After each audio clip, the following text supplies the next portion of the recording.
5 years in marriage. At wala pa din kaming anak. You know how it feels kapag lahat ng tao nagtatanong, kailan kayo magkaka-baby? Tapos hindi mo ma-explain sa kanila na hindi naman sa nagkukulang kaming mag-effort pero wala talagang nabubuo eh. Minsan naiinggit ako sa mga nakikita kong kaibigan na nagpapa-baby shower, may baby gender reveal. Pero mas nalulungkot ako sa itsura ng asawa ko na gustong-gusto ng magkaanak. Pero hindi ko siya mabigyan-bigyan ng baby. Madalas na nga kaming nagkakainitan ng ulo lately. Kinukulit na din ako ng pamilya namin. Ano po bang gagawin ko? Parang nabigyan ako ng matres, pero hindi siya gumagana. Ako si Honey, and if there's one thing in this world that I want more than anything, that is to be a mother.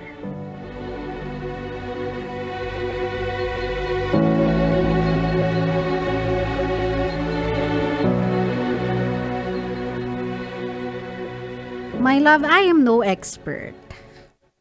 Hindi naman tayo medically inclined. But I think one of the maybe reasons as to why hindi pa kayo mabigyan ng anak is because nasistress kayo about it. Napipressure kayo about it. Andyan yung nagigising ka ng umaga with the hopes of having a baby and seeing dun sa pregnancy test kit na it's not yet there. Andyan yung ginagawa nyo yung love making with the goal in mind na eto na to, magkaka-baby na kami.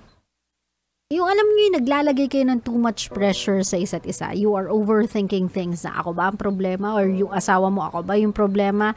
Then you fight kasi napupuno kayo ng jealousy, napupuno kayo ng mga what ifs, napupuno kayo ng maybe if. And then parang yung process itself, it's not something that you feel anymore. You feel like a machine at the end of the day na hindi makapag-produce ng tama. That is when you have to stop and catch your breath. Tignan nyo isa't isa. You guys are not a machine to make a baby. You guys are two lovely people na mahal yung isa't isa. You just have to lift the pressure and the stress off your shoulder. Maybe it can help. Take some time off sa mga busy life ninyo, sa busy schedules ninyo. Get away from people who are constantly asking you, pounding you, kailan kayo magkaka-baby. Have a vacation if you want to. Sa isang lugar na wala kayong access sa internet and you just can converse with each other. Spend some time nang kayo lang talagang dalawa. Alone time. A pause from everything else in the world and ang kailangan nyo lang isipin, what to eat today? What to do today? Saan kami kaya pwedeng mag-enjoy today? Saan kami kaya pupunta today? How can we make a moment for the both of us? Yung ganun, my love.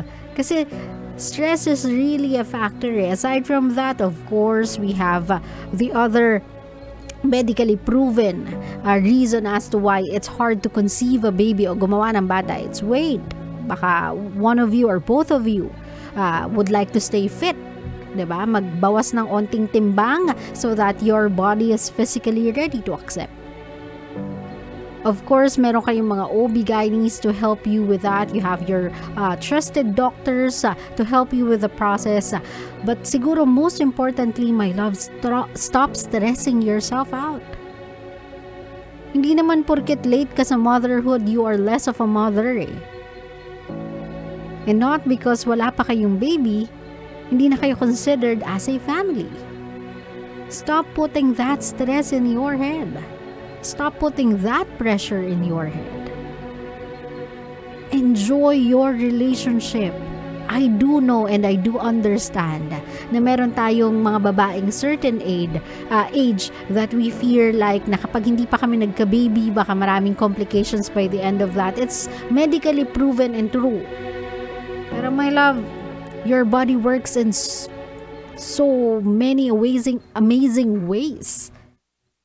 Yung katawan mo is capable of doing miracles. Tayong mga babae yun eh. So whether you had a baby at 30, 35, 40, my mom had my sister ng 43, some had their firstborn in 45, it doesn't even matter. As long as you're completely mentally, spiritually, and emotionally ready to be a mother, kung kailan man yan dadating, kung kailan man yan ipagkakaloob sa'yo, I know you'll be great. Again, not having a baby when you want to doesn't make you less of a mother nor less of a person. So stop pressuring yourself. Reassure your husband na your relationship is not tainted just because wala pa kayong anak. Na itong mga pinagdadaanan ninyo will only make you stronger as a couple and as future parents of a child. So my love, take it easy. You don't have to listen to them. Hindi mo kailangan makinig sa kanila. Kung naaatat sila for you guys, edi magkaroon sila ng baby. Mauna na sila. Hindi naman ikaw na nagsabi, hindi naman sa hindi nyo gusto eh. Hindi pa ipinagkakaloob sa inyo. So don't stress yourself out. Just constantly talk to your doctors about it. Just make sure na walang interference physically sa inyo and just let go of the stress. I believe na everything happens for a reason and with purpose. Kahit ma-delay man yan o mapunta ng early sa mga buhay ninyo, it's because of a specific reason sa buhay nyo. So again, let go of that stress, my love. And maybe if you stop worrying about it, if you stop making it as a goal, if hindi mo siya titignan as a task that has to be completed, maybe it shall be given to you.